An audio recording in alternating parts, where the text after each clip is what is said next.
Good afternoon. My name is Steve Gregorian. I'm the president and CEO of the Detroit Economic Club. Welcome to today's meeting, and I especially want to welcome our member yet. Please allow me 10 seconds to myth bust. There's no application process, no nomination process, and no job level requirement for being a DEC member. We're just looking for people that love to network and build their DEC member network and also hear from thought leaders on our stage. So I would encourage you to sign up at econclub.org. A quick note as we get started, I would just ask you to silence your cell phone so we do not disturb today's program. And one of the many traditions of our DEC meetings, we always begin by honoring our great country with the Pledge of Allegiance. So I would ask you to stand and join me. The flag is to my right. I pledge allegiance to the flag of the United States of America and to the republic for which it stands, one nation, under God, indivisible, liberty and justice for all. Kindly remain standing as our invocation today will be delivered by DEC board member, Rabbi Daniel Syme from Temple Bethel. Our God and God of our ancestors, we ask for your blessing upon us and upon all of our loved ones, whether here or far away. Today we ask a special blessing upon our honored guests, distinguished congressional representatives Debbie Dingell and Fred Upton.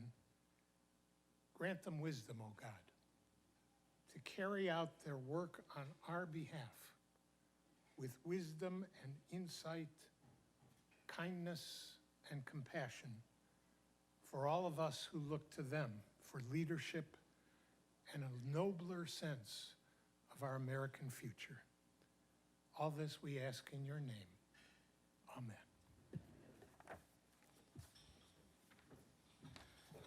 Thank you, Rabbi Syme. Please be seated. A quick Technological University for partnering with us on today's webcast.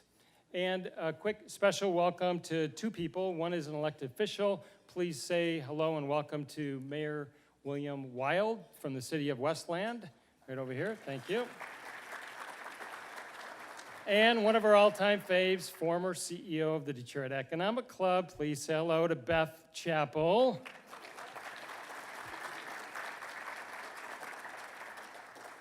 We love having you with us, Beth, so thank you. We also love having our high school and college students with us. Today is no exception. We always bring high school and college students to every DEC meeting. They started their day with a private student reception with our guest speakers. I want to take a quick minute and let you know who is with us today. Just hold your applause if you don't mind. From Lake Orion High School, compliments of Chase, thank you, John Carter. All the way from Dryden High School, thank you, Claude. And the new name of the company, ASM Global, who operates the TCF Center, thank you, Claude. Divine Child High School, thanks to Matt and the great folks at Ford Motor Company. Wayne State University, the WW Group, Florine, thank you for hosting Wayne State students. Riverview High School, thank you, Jim Nicholson and PVS Chemicals. And from Grosse Pointe South, thank you to Dwayne and Andrew. From Clark Hill, ladies and gentlemen, a round of applause for our students and to thank their sponsors. A couple things on your table quickly. Take a minute to check out our sponsor brochure. I would ask you to encourage you to patronize those businesses. These are the people that make us able to do what we're doing today. So if you're part of one of those organizations, I thank you. If you're not, would love to talk with you offline about getting involved. Also on your table is our season lineup. A few quick upcoming events. October 8th, hope you can join us. Mike Corbett, CEO of Citigroup, coming from New York. They're one of the world's largest banks. We're excited about that. If you're lucky enough to be a Young Leader member, that's 39 and under, we're going to be hosted by Mayor Dave Bing on October 17th. And then from Washington, D.C., a cabinet member, October 22nd, the EPA Administrator, Andrew Wheeler, will join us. As always, watch for more meetings to be added as we're able to announce those. And this day in DEC history, everybody's favorite, right? The DEC has an incredible history of speakers that we love to share. Congresswoman Dingell and Congressman Upton. October 2nd is a very popular date in the DEC's 85-year history. You both now join a distinguished list of 12 other speakers who graced our podium on this day. A few brief highlights. 1978, right here, Robert Tisch and Dick Headley. 1991, Secretary Louis Sullivan, Department of Health and Human Services. And in 2000, J.W. Marriott, CEO of, guess what company? Very good. So, today we're pleased to add you both as our 13th and 14th speakers on this day in DEC history, so congratulations and thank you for being with us.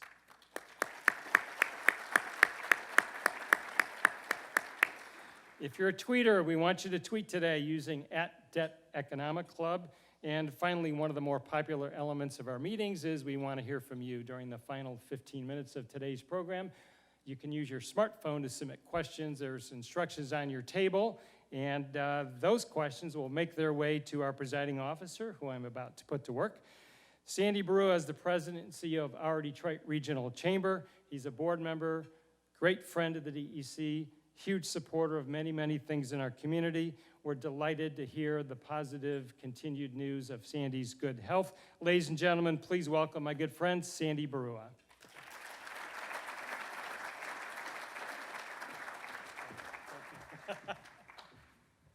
Steve, thank you. Me and my one good kidney, appreciate that. And Steve, thank you for your incredible work here at the Detroit Economic Club, this storied organization. You had one of the hardest jobs in business, which is to follow the incomparable Beth Chappell, and you have shined. So thank you, Steve, for the continued innovation that you bring to our club. I'm going to take a point of personal privilege. October 2nd is not only the date of many luminaries, it's also my anniversary date. And since I know this is being videotaped, happy anniversary, Lisa. I love you. I now have video proof that I did not forget this year. Steve has created an awesome program for us today, featuring 3 great leaders that I am proud, all of which to call friends. Today, we're going to witness a seemingly unnatural act in today's political environment. We're going to see a Democrat and a Republican not just be civil to each other, but show how they continually work together, not just on 1 or 2 issues, but on issues that reach the broad breadth of the issues facing our state and our nation. Our dialogue today features 3 people that you know well and need no introduction. But Steve said I had just one job, and I was to do it. When my friend Debbie Dingell was elected to Congress in 2014, I quipped that not since U.S. Senator Claude Pepper moved from the U.S. Senate to the U.S. House of Representatives in 1963 had a freshman representative walked into the halls of Congress with so much seniority and universal respect. When Debbie took her seat representing Michigan's 12th district, she walked in as perhaps the most senior member of a freshman class our nation had seen in well over a generation. Because prior to her election, Debbie was well known both in Washington and here at home. As a senior executive with General Motors, she worked both here and in Washington. And to the residents of our region, Debbie was a familiar face on our television screens, hosting programs with DPTV, frequently appearing on Devin Skillion's program Flashpoint, which I understand is Chuck Stokes' second favorite television program. Congresswoman Dingell has a lifelong passion for issues impacting women, children, and families. This is reflected in her civic engagement ranging from Wayne State University, the Race for the Cure, the National Institutes of Health, and countless others that I don't have time to list. I had the honor of working with Debbie's great love, the Honorable John Dingell, the Dean, during my time working for both President Bushes, and I can't think of a leader more fitting to carry the legacy of the Dean, John Dingell, than our very own Debbie Dingell. Please welcome the Honorable Debbie Dingell.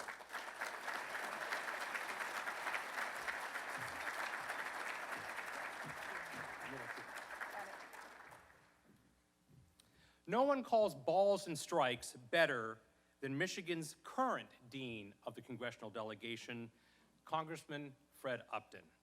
Fred is the walking embodiment of experience matters. Congressman Upton has represented Kalamazoo and the surrounding southwest region of our state since his election in 1986. And Fred, I'm old enough to remember that 1986 was not a good year for Republicans running for office. Not only has Fred served in the Congress since the Reagan years, he served in the Reagan administration, serving in the White House Office of Management and Budget, then led by David Stockman. And before then, Fred was a staff member for David's time as a member of Congress. This invaluable experience in the halls of our nation's leadership, both in the executive branch and the Congress, has made Fred a unique leader in our nation and a member of Congress that continually puts his district, state, and nation before party. If you know Fred, you know that he is not afraid to challenge a president of his own party, although I didn't like it quite so much when he was doing it to my president. Congressman Upton served as chair of the Energy and Commerce Committee, accumulating an impressive bipartisan success record of 202 bills signed by Democratic President Barack Obama. He is the primary author of the 21st Century Cures Act, which ensures the United States will remain the world leader in medical innovation. He is a member of the centrist Tuesday Club. And along with Debbie Dingell, Fred is one of the handful of our congressional leaders that can and do work with the other side of the aisle to get things done. Fred's motto, shared by President Reagan, is, quote, "It doesn't matter who gets the credit as long as the job gets done," and that describes the Fred I know perfectly. Please welcome the pride of St. Joseph, Michigan, Fred Upton.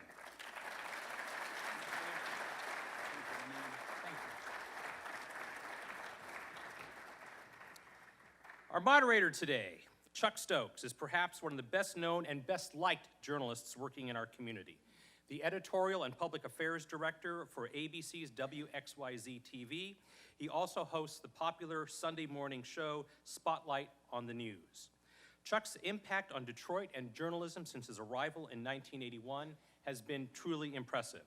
Besides helping to lead WXYZ TV, he produced a primetime documentary on South Africa's apartheid system, as well as 2 national town halls for Democratic presidential candidates, including some guy named Bill Clinton. He's earned 12 Emmy Awards. I'm not even sure where you store 12 Emmy Awards. Has received the Lifetime Achievement Award from the Detroit Society of Professional Journalists, but what makes me smile about his background is his connection to the Detroit Regional Chamber. He's a graduate of Leadership Detroit and is a favorite fixture up on the Mackinac Island for our policy conference. And here's a fun fact, Chuck is distantly related to the great Rick James. Chuck is ideally situated to interview members of Congress because he was raised by one, the great Honorable Louis Stokes of Ohio. Please welcome Chuck Stokes.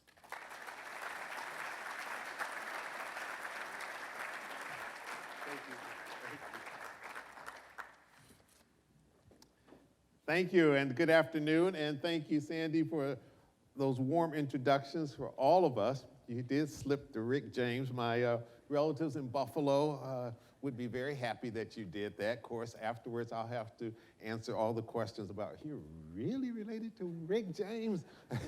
So that was the very creative, but a little bit risque part of the family. Thank you so much, and it's a pleasure to be here. It's certainly a pleasure being here with Congressman Upton and Congresswoman Dingell, who I've had the pleasure of interviewing a number of times in studio and at Mackinac and other places throughout the years, and it's always a delight. We certainly are not lacking for any topics to be able to address, but with a GM strike and calls for impeachment in Washington, and budget battles in Lansing, and a record number, 147 vetoes on the current budget. A lot of partisan arenas at work here. But I'm fearful that if I start in any of those arenas, we'll never get to the arena that shows that they do work together on some things. So I'm gonna start on the bipartisan note, and we'll work our way to some of those other issues that people probably are very interested in as well, and I imagine you'll get some Q&A along those lines as well. First of all, thanks for coming today. You're on recess. There's something called the Problem Solvers Caucus. started in 2017, an independent group in Washington, equal number of Democrats and Republicans. And there are issues that you come together on, contrary to the perception that Washington can't get anything done and that you don't do anything jointly. The fact is that there are some things that you all have accomplished together. Bring us up to date on the things that the two of you have done through the Problem Solvers Caucus that people should know about. You know, before we start, I just want to say I have a famous relative, too. Yes, you do. She's been actually, Debbie and I were awarded by the Detroit News the Michiganian of the Year, and actually Kate came to the presentation, which is awfully nice. Actually, on the House floor, somebody thought I was Kate Upton. Yeah. That's the best compliment I ever got in my life. And he still won. Yeah, it's the Republican colleague, too. So, all right, back to the question. Got to have humor in life. Yeah, absolutely. You gotta, if you don't have a sense of humor, you're in the wrong place. So the Problem Solvers Caucus, it's a valuable group for a lot of reasons. It's equally divided, Republicans and Democrats. We meet literally every week. Every week. In fact, we're going to meet during this recess as well. A number of us are going to get together. Lots of different issues we can actually take credit for. We had this awful thing called a government shutdown for 35 days earlier this year. It was our group that provided the glue to bring things back together. President didn't know where to turn to. He called our two leaders. One is a Democrat from New Jersey, Republican from New York. A bunch of us went down to the Situation Room, and the president wanted to hear from all of us. It was probably about 20 of us went down for that meeting, and we were the ones that actually structured the deal to get Congress back and vote to allow the government, all the employees to come back. We all knew personal stories of just such awful things happening, families, everything else. And 15-day break for the conferees to get together. And in fact, they did it, and we passed that bill with over 300 votes. Debbie and I both voted for it. When we talked to the students a little bit earlier this morning, I visit a school every week. I'm so delighted that they're here. They have wonderful questions. The day before Parkland, I was at Portage Central High School. I was talking to 400 or 500 students, and during that time, they had a live shooter drill, something I never experienced when I went to school in St. Joe. The next week, Debbie was there at my side as we met with law enforcement, student councils, leaders, ministers, mental health advocates, to talk about school safety and what could we do on the federal side to really make things better. Because you can't learn in an unsafe school. And together, the Problem Solvers Caucus drafted the legislation that the president signed, allowing for more school safety funds, audits, a whole number of different things. But whether it be, when we come back in 2 weeks, we're on recess, we've got a draft proposal we've been working on for almost a year on immigration, something that's really broken. A number of us went down to the border in July to see the situation firsthand, and we came back absolutely committed that, yes, it's a crisis, and what can we do? We can't let it last longer. It's bad for the folks, for businesses, for our country. Gun safety legislation. We're going to likely see a bill emerge from the House Judiciary Committee in the next couple weeks. We're looking for more due process. We've got a working group, again, bipartisan, to try and get it done. So collectively, where can we agree? What can we do? And I guess maybe the most important thing that I should have started at is we actually changed the rules of the House this year. We, as Republicans and Democrats, went to whoever was going to be the leader, Nancy Pelosi, Kevin McCarthy, last fall. And we said, if you become Speaker, we're going to withhold our vote for you on our own party unless you agree to these rules changes that will foster more bipartisanship. A little bit of an inside the baseball, House rules, but we did it.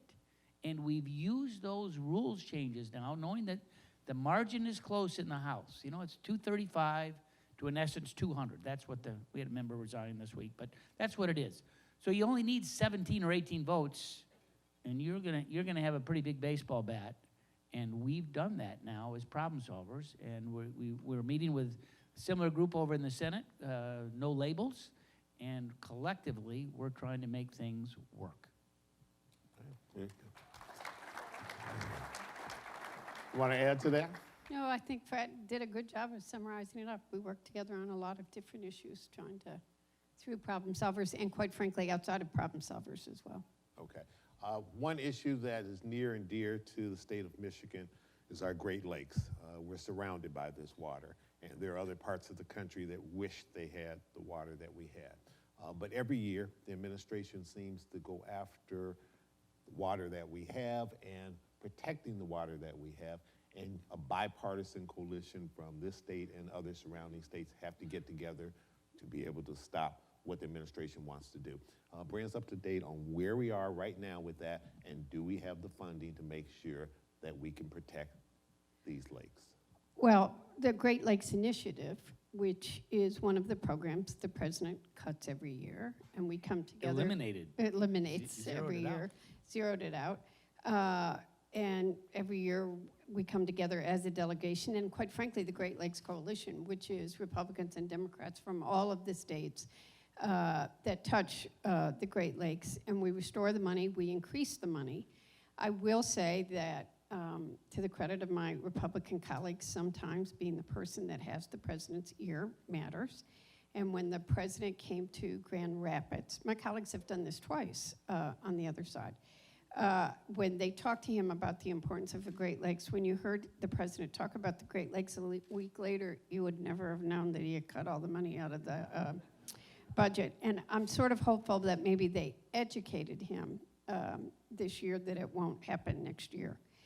But we've got, when it comes to the Great Lakes, we all work together. There can be no room. We're more than 20% of the fresh water in the world. But it's not just the Great Lakes Initiative is important, but we're trying to keep the Asian carp out of the Great Lakes. And we all traveled together to Illinois to look at the dam, and we did that as a bipartisan delegation trip. I'm co-chair of the Great Lakes Coalition in the House with Republicans from the other Great Lakes states, and there are a lot of things that we've got to do to protect these waters, and we're meeting with the Corps of Engineers. The other thing that our Republican colleagues did was we've been working a very long time to have the dams replaced in Pollock, we're going to replace the Pollock. When President Trump came to Macomb County, all of the Republicans were in the car with him.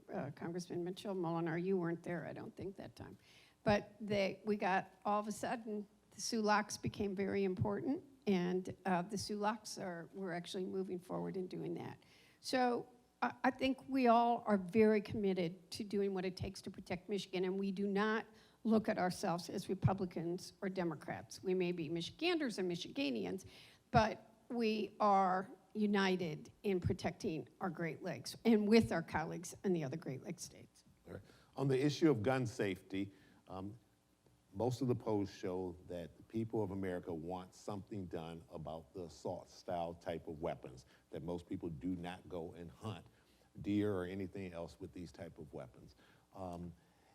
Why can't we get this done? Why can't we get it through the Senate? It appears as though the Senate is not taking up the issues that would help address this. We just recently saw what happened in Texas. We just recently saw what happened in Ohio. Everyone gets outraged, and then they go back to their respective corners, and it appears as though nothing of great significance gets done. So I'm going to start on this and protect Fred a little, which is the fact of the matter is assault weapons have not come up in the House, and Speaker Pelosi has not agreed or has not said that should come up. We're trying to get, the House has passed, and Fred voted for it, I think, bills that would expand, I know. But Fred and I talk about guns a lot. It's a very personal subject to me. I probably won't talk about it a lot personally because my mother is here today. And I'm not meaning to embarrass you, Mother. It's wonderful to have you here, and Bill. But we need to do something about keeping guns out of the hands of people that shouldn't have them. We've worked very closely on red flag bills so that law enforcement has the tools that they need so that if they identify, if somebody in a school or somebody in a family or somebody in a community knows that somebody could be a potential threat to the community or to themselves, that law enforcement has the tools to remove that gun and give them due process. Florida passed it after the Parkland shooting. Michigan had, I'm not being partisan, it's really important to me that I not be, but had last year when we talked to the governor about doing something here, there were a couple of state legislators that were just absolutely not going to let it happen. But the legislature here is talking about it, and we are looking, bill is likely to pass the House. It's passed Judiciary Committee, and we'll probably see it up. And we need to, the problem is, I mean, the House is passing bills. The Senate, you know, Senator Mitch McConnell calls himself the Grim Reaper, and I don't like being partisan on this. We've got to start to move some of these bills, and I think the American people need to have their voices heard. They need to speak, and I keep thinking that our children, and nobody's listening to us. I've been in this, John and I may have had a few disagreements. Sometimes Fred wondered if John was letting me in the house. But hopefully our children are, can get through to everybody that we just need to, kids shouldn't go to, this for me, the worst moment this summer was at Dearborn Homecoming the night before the two shootings, and said to me, my child's starting kindergarten. She wouldn't let go of my hand. And she said she wants me to buy her a backpack. And I can't decide between that backpack or a bulletproof backpack. And she's on the autistic scale, and I know she'll never stay quiet in a closet. I can't get that story out of my head. Let me just add one thing. So Debbie came over, as I said, to Kalamazoo, day after Parkland. A congressman from Parkland is a really good guy, Ted Deutsch, Democrat. He introduced the red flag bill in the Congress last year. Didn't go anywhere. We're hoping that it does in this Congress. Debbie and I are, it's actually the Deutsch, Brooks, Dingell, Upton bill. And as I told the White House last week, they now have a red flag bill in Florida. Those of you that go down there every now and then, winter, Ron DeSantis is the governor. He used to be a colleague. He's about as conservative as you can find. He signed it into law after it passed overwhelmingly in the Republican State House and Senate. Governor Mike Pence had a red flag bill all 8 years in Indiana. And it was used just in Indianapolis more than 800 times in the last couple years, allowing law enforcement to come in, make a decision, due process, so the individual can say, no, I'm really not, whatever, can make that case. But you actually then can target help to that individual so that they don't do harm to themselves or, God help us, in some type of mass shooting. The president has talked about being in favor of this. He hasn't put his signature on anything, but we're hoping that we can get something like that done. It's still, you know, I support the Second Amendment, but it's common sense, and it can save us. All right. We are entering, I believe, day 17 of the General Motors UAW strike. Debbie, you used to work for General Motors. Fred, you have... I made auto parts for him. I made Bendix disc brakes parts for him when I was a kid. And you also have suppliers in your district. How concerned are the two of you as representatives of Congress that with some of the signs that we see that we may be on the brink of recession, that if this continues much longer, this could be the jolt that really pushes us into a recession? And you know what they always say, if auto industry catches a cold, Michigan, we catch pneumonia. I think this is a really tough time. I have friends on both sides of this, and I think it's really critical that we protect manufacturing in this country. But I also worry for the worker, and I think, you know, too many of us take for granted. You've got a 40-hour work week, you have vacation, you have holidays, you have a safe working place, benefits, pensions, health care when you retire, except those of us in the auto industry, that if you're salaried, you don't. that were a union got those for all of us, and we take them for granted. We need to make sure that we are competitive in this country. We all want GM, Ford, and Chrysler to do well. We need to be looking at the Congress on policies that we need to be doing to support it. I have had some very intense discussions in my own caucus, and people say, why would you give President Trump a win on trade? And I said, because it's not about giving President Trump a win. It's about giving the men and women that work across the country a level playing field to compete with other countries, and it's a win for those workers. So I am hopeful that we can get to a point where we can support NAFTA. But I also know that there are temporary workers working at these plants that are working 7 days a week. They don't get paid overtime on Saturdays and Sundays. They don't get sick time. They don't get vacation time. You saw the story of the father whose son was sick. He couldn't get time off to be at the hospital, and his son ultimately died. And he didn't get much time. We've got to figure out how we have a level playing field for our workers across the world. And we are competing with countries that have had, I agree with the president that I know it's hard to believe that, but I've been one of the strongest. He likes you too. Yeah, tell him what he He said. told me that. Yeah, but tell him what You the want me to complete, say what you he- can tell him what he said. He said, Debbie Dingell's a lot nicer in person. Then she is. He said, I like her. He said, he started, I like Debbie Dingell, but she's a lot nicer in person.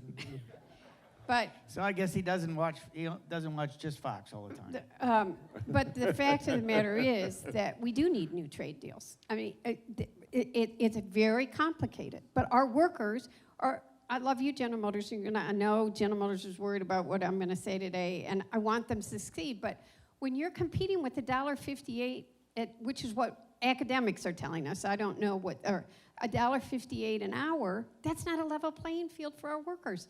We all do well. Remember what Henry Ford said. When you pay a decent wage, when you have a middle class, and everybody can buy products, everybody does well. That's what we need to make sure we continue to do in the United States of America. That's right. Let me just add, I was once co-chair of the Auto Caucus. I'm still on it, but I'm not co-chair anymore. Debbie's a member of it as well.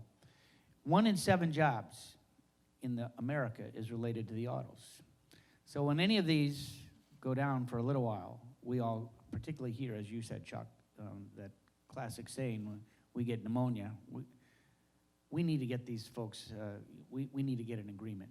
Of course, it has an impact on Michigan, particularly hard hit here in Southeast, but I can tell you it's on my side of the state as well, and it's actually throughout the Midwest. All these suppliers, they're from all over the world. You're seeing factories shut down.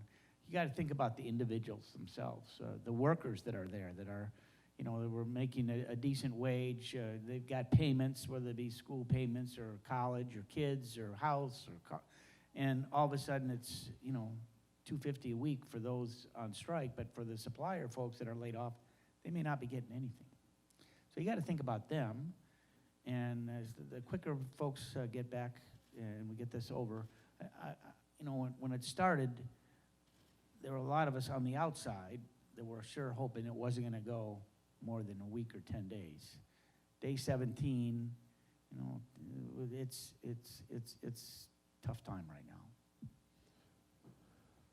Has President Trump abused his power in his conversation reported by the whistleblower, or reports of what the whistleblower said happened in his conversation with the president of Ukraine?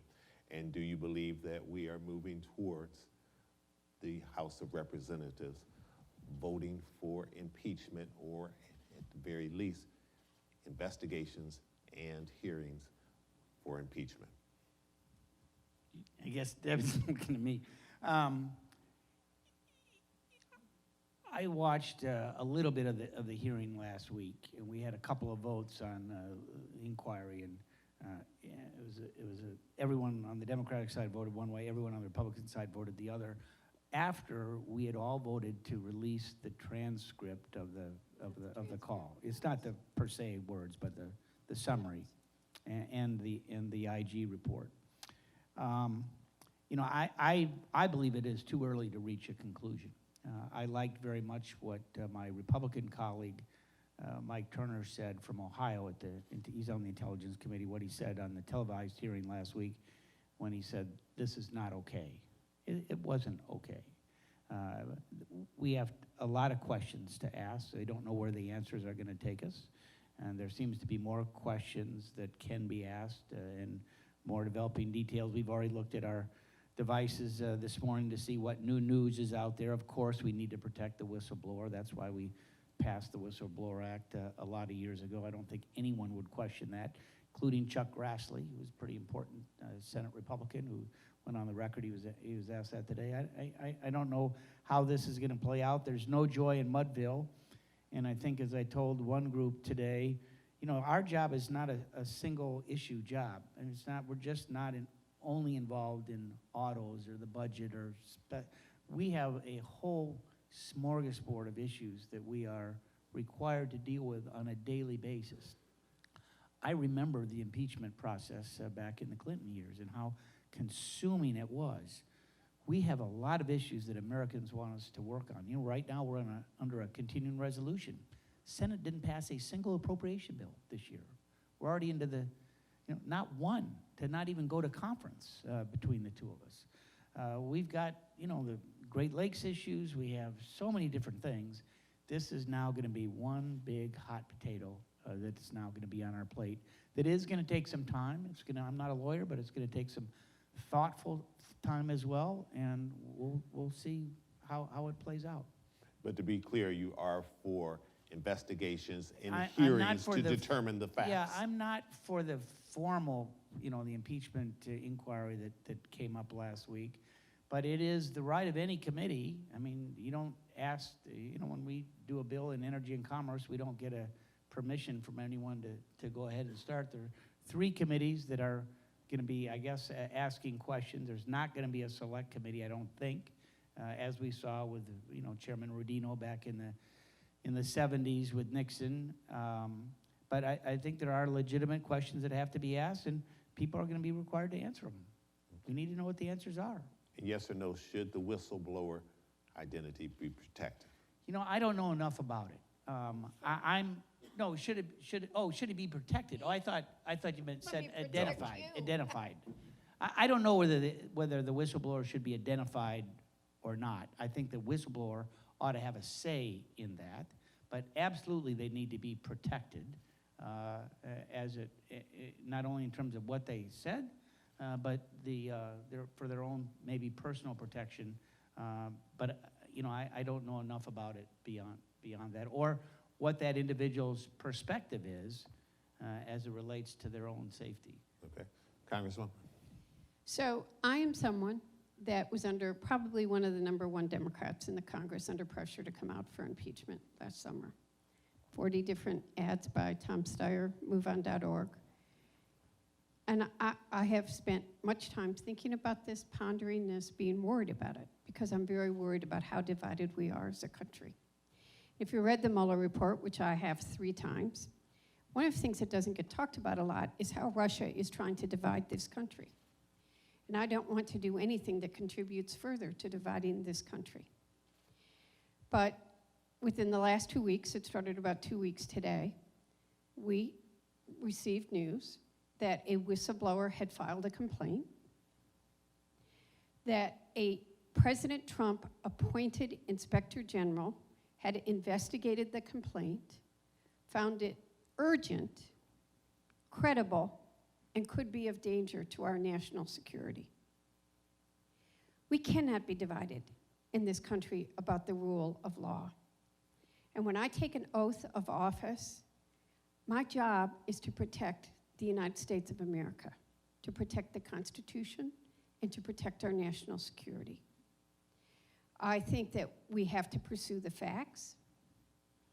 We have to see where the facts takes us. Nobody is above the law. But our most fun, we don't know all the facts. And by the way, we may never, some of us, I mean, I'm not sitting in on the Intelligence Committee, which is going to be having classified hearings, and quite frankly, should have classified hearings, because some of this information is confidential. And we shouldn't know it. But I do think the American people need to know what can be made public. They need to understand it. They need to understand what the worries are and why we need to be concerned. I think that for this to trickle on forever would continue to divide this country further, so that worries me. But I think an investigation into the facts right now is appropriate. Senator Grassley today said he is for protecting the whistleblower. We do not know how important whistleblowers are to protecting our national security. We have heard that this whistleblower's life has been threatened. I don't even know if it's he or she. Someone was telling me today it was a she, someone last. I don't ever want to know who the whistleblower is. I think this whistleblower needs to be protected. I think the fact that the Inspector General has agreed to testify, and he too has been under a great deal of duress, and the fact that the acting director of Homeland Security, who, when pressed by the Justice Department to not use one part of the law, actually took the lead and put another part of the law. And there are 300 national security experts, senior national security experts on both. When we come to national security, we are not Republicans or Democrats. We are Americans, and we've got to start remembering that we're Americans. We have forgotten what that means, and that's who we are. United we stand, divided we fall. And I think we need to do a little more remembering of that. But they have these, well, we do. But there are 300 national security experts of both parties who said that there is a pattern of corruption that may be endangering our national security. And every person in this room should want the facts to be investigated and want to understand what that means. All I have time for is a yes or no or a name. 2020 election next year for president, is there a Democrat, Congresswoman Dingell, that you're ready to endorse yet? No. All right, she followed the rules. Congressman Upton. Is there a Democrat that I'm ready to? No, you don't get that question. You have not been afraid to criticize the current president, who's a member of your party. As Sandy Barua said, you have also criticized other presidents during your long term in Congress. Are you ready to endorse the current president for a second term yet? Not yet. Not yet. He made news, I didn't. But you're thinking about it. I just, I got it. We stayed in our own lane in the last cycle. We had our own race, and we haven't figured out what's going to happen for next year.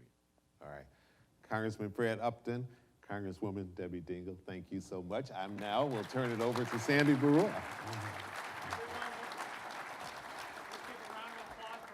Chuck Stokes. Chuck, I know you have another appointment, so we're going to let Chuck go, but thank you so much, Chuck Stokes. Thank you. Thank you. Good to see you all. All right, we don't have a lot of time, but we are going to move immediately to audience Q&A. We're going to start off on the political front, Fred and Debbie, and the first one goes to Debbie. Debbie, what does the Democratic nominee, regardless who he or she is in 2020, need to do to win Michigan and other key states like Wisconsin and Pennsylvania? So, I was pretty clear that I thought President Trump could win 3 years ago, and everybody thought I was crazy. Doesn't mean I'm not crazy, but I was correct. And I think that's because we didn't talk about issues that just mattered to working men and women across the country. I think the president talked about trade deals, which I talked about earlier, and a lot of people in the state are tired of bad trade deals that have shipped their jobs overseas. And most working men and women, we didn't talk about these. They want to be able to get a job. They want to make enough money to live in a safe neighborhood. They want to earn enough to put food on the table. If you're sick, be able to go to the doctor and not have to worry about it, afford their medicine, educate their kids, and have a safe and secure retirement. We stopped talking about that. And I think they're tired of the partisan bickering, and they want to see us get something done. Okay, thank you, Debbie. Fred, another political question. If more shoes continue to drop in the investigations regarding our president, do you see Republicans continuing to defend the president, or is there any point that they will follow evidence? I think there are now remember, a lot of this is broken since we adjourned for our 2-week break last week. So I would say that there are a lot of folks in my shoes that are waiting that also have questions, that are going to want answers. We're home for 2 weeks. We're listening to our constituents as well. And I think I know that there are important questions that do need to be asked. And I think many of us are not coming to a conclusion yet because we want to see what the facts are. And that's, frankly, on something that's as important as this. And no one should prejudge a conclusion without being able to assess the information that so far has not been public or even privately shared with members. Okay. We have a student question for both of you. What can you do at the federal level to help with the teacher shortage here in Michigan? You know, I'm privileged to say and I'm a Michigan alum, and I see my Michigan team over here. I was at Western Michigan University's campus earlier this week, and now I see my Western Michigan guy. Thanks for standing up there, Jeff. Our universities here, Eastern, Western, and Central, graduate more teachers than any 3 institutions anywhere. I've been to their classrooms, I've seen their training, I've talked to their professors, I see their students, and they are really terrific, particularly in the special needs children and all of that. We need to invest in that. We need to encourage more folks to go into the education field.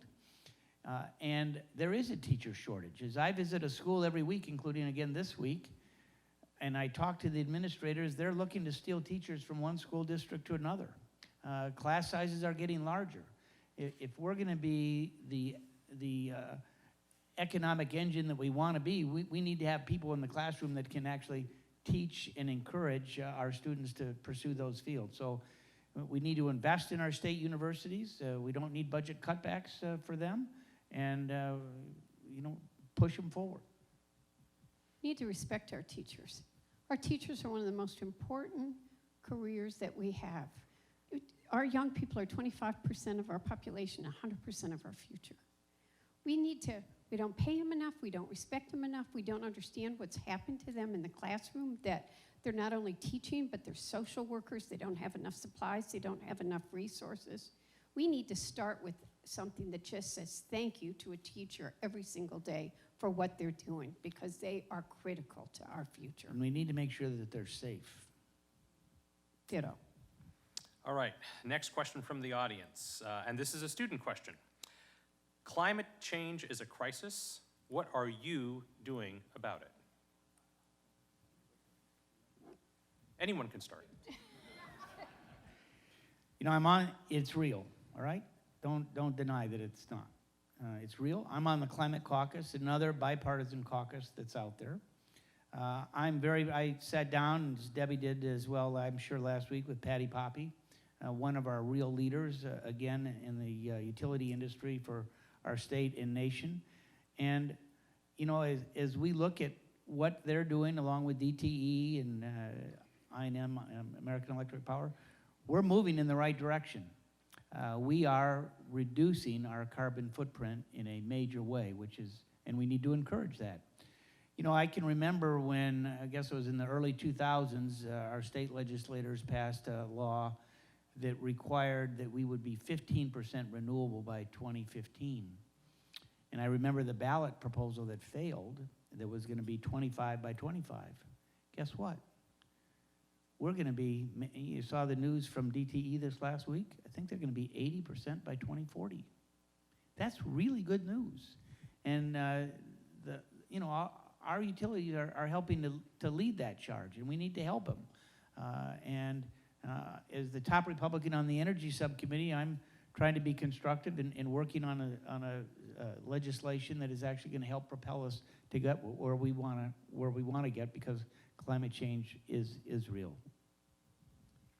It's one of the most important subjects for me that I work on in the Congress. I want to thank the young people that have been out in front bringing attention and worried about it. I don't think that the president should have pulled us out of the Paris Climate Accord, so I voted for that, but quite frankly, it's not only, we need to do things that will reduce our carbon imprint. I will be shortly introducing legislation with 3 other colleagues. It's shocking the world that I'm doing it. That would make us eliminate us all carbon emissions by 2050. That's technology neutral. But I'm working on a number of, Fred and I work on PFAS. We're working, PFAS is a forever chemical. After the Flint water situation, Michigan's never going to let that happen in any community again. So we are testing more than any state in the country. So we have more PFAS sites than anybody else does in the country. But I have an amendment. Fred's the conferee, so I have to make sure that Fred is fighting for me every day. That this is where you see compromise and people working together. That, we've got, the military's got PFAS. They just, last week there were another 90 sites that got identified. And the military's not cleaning up the sites because PFAS isn't listed under, this gets complicated, but CERCLA, or you all know it as a Superfund site. And they say they don't have to clean it up because it's not listed, so we're looking at the National Defense Authorization Bill and trying to say, you gotta clean it up. So we're trying to work on what's the compromise that gets it cleaned up. And that's where 2 people work together. I personally think we should ban them all, but, and we will get there. We will get there. We will get there. Okay. But that gives you the answer. We could All right. keep going. We have about 3 minutes, so I want to get through 2 more questions. So you guys are going to have to give us TV answers. Okay. Another student question. For our students in school, what majors should they pursue and what jobs should they go into given where the economy is going long term? TV answers. The best advice, I say particularly for our high school students, get involved in FIRST Robotics. We had the World Championship here in Detroit. It was for the 2nd year. It's so exciting to see. Those are instant jobs. Employers want you and need you. Get involved in FIRST Robotics. Not political science. If you're interested in government, get an area of expertise in STEM. I would tell you math, sciences, and engineering are the future. Okay, great. Next question. You have both cast a lot of votes in your careers. Are there any votes you regret or had an unintended consequence? That's kind of a meaty question to take care of in a short period of time. It's too long for a short answer. We need to move to the next one. Okay. Pick politics for 400. Okay, Alex. Both of you give your odds for an infrastructure bill this year. Pretty slim. 0. Yeah. Which All is right. not okay. Unfortunate, yeah. We need one terribly. Yeah, we do. And, we keep talking about it, but it's gotten so partisan. We need to fix the damn roads. On that note, Fred, Debbie, I want to thank you for your public service that really exemplifies public service that we can all be proud of no matter where we stand on the political spectrum. Thank you for your friendship. Thank you for your support for the Detroit Economic Club. And with that, I am happy to turn the program back over to our Cruise Master in Chief, Steve Gregorian. Steve?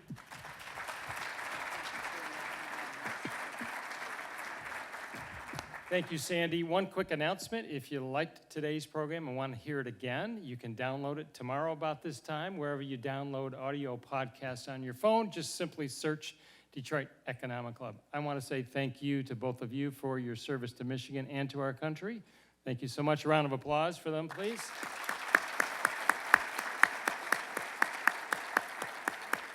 We say goodbye to Chuck. Thank you, Chuck, and Sienna Brewer. Terrific job. You always do such a great job for us. Thank you. So, ladies and gentlemen, for you all, thank you for coming on time every time. This meeting is adjourned. Thank you.